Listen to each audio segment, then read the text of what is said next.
Well, we're joined in the studio now by Professor Yang Guang from the China Aerospace Science and Industry Corporation and our reporter Han Peng, who was at the Beijing Aerospace Control Center this morning. Welcome to you both. It's been an exciting day so far and more to come. Han Peng, first of all for you, just give us a feel of what it was like there. What was the exciting moment that you can recall? Well, Edwin, I must say that the most exciting moment is still the docking between Shenzhou 11 and Tiangong 2. You know, Tiangong literally means a heavenly palace and Shenzhou a magic boat. And it's such a romantic scenario that a magic boat carrying two astronauts embarked on the heavenly palace 393 kilometers above the Earth and put the two persons into it. And those two persons will stay in the heavenly palace for the next 30 days. And by completing that, China has made a significant step forward toward building its first space station, which is expected to happen by the year 2022. And it's also worth mentioning that by 2024, the only space station, which is called the International Space Station, or the ISS, is expected to retire. And China's space station, if it's successfully launched by 2022, would be the only space station that human beings are left with. That's an interesting point, isn't it? So there's just that 2-year difference between one ending and the other one starting. Yeah, well, it's a significant day, as I mentioned, and Professor Yang, you have seen so many of these advances in China's space missions. What was the most difficult part of the docking today? Well, the docking itself is really challenging. Although we've already successfully have 6 dockings before, 4 automatic docking and 2 manual docking. But you see that the docking mechanism is very complex. It's called APAS, and it is composed of tens of thousand parts, several controllers, and also many springs.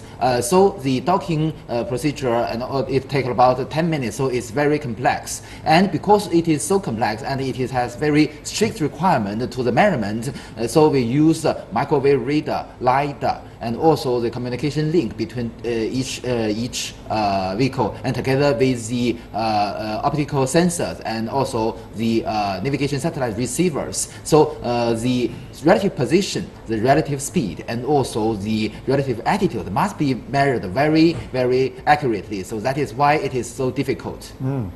So difficult, but carried out successfully, of course, with a lot more to go. Yes.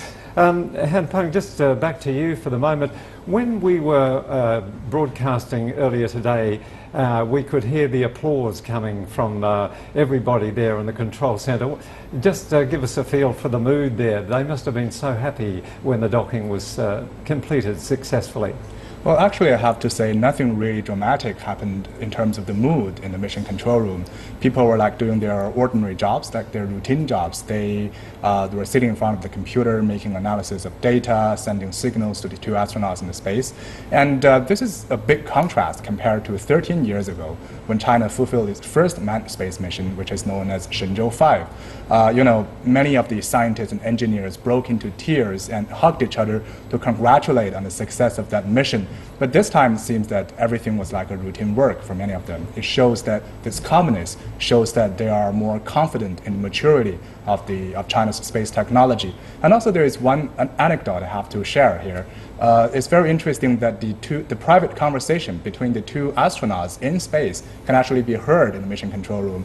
And this time a reporter recorded their private conversation there in space. And what did they say? Yes, actually it's very interesting because the older astronaut, who is Jinghai Chen, is flying his 3rd mission. He asked the other guy, "Isn't it swell outside the window?" And the other guy said, "Well, it's beautiful." It's quite a low-profile answer. And Jing seems not quite satisfied and continued to push him and asking, "Isn't it swell?" And the other astronaut answered, "Yes, it's swell." So it seems that the 2 are in a very relaxed mood. And it also shows that the China spacecraft can provide a very healthy and comfortable condition for the 2 astronauts. Yeah, that's a nice anecdote. So a great moment for China's space program, Professor Yang.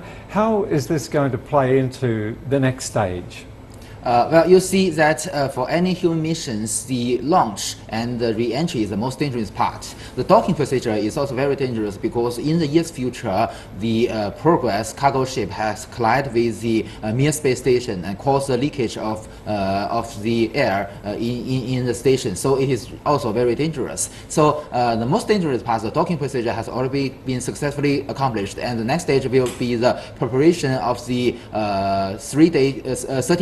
30 days joint flight of the combination, both spaceship and Tiangong 2 space laboratory. It needs to do a lot of things to adjust the parameters and to let the Tiangong 2 in charge of all the issues. And also the Shenzhou 11 ship will be in something like a hibernating status. So this has been a very busy task for both astronauts, and also they will prepare for the future life, daily life in space, and also prepare for the 14 experiments they will be performed in space. And these experiments are also very challenging and also very interesting. So they will be really busy in space, but of course they will be also enjoy their life in space.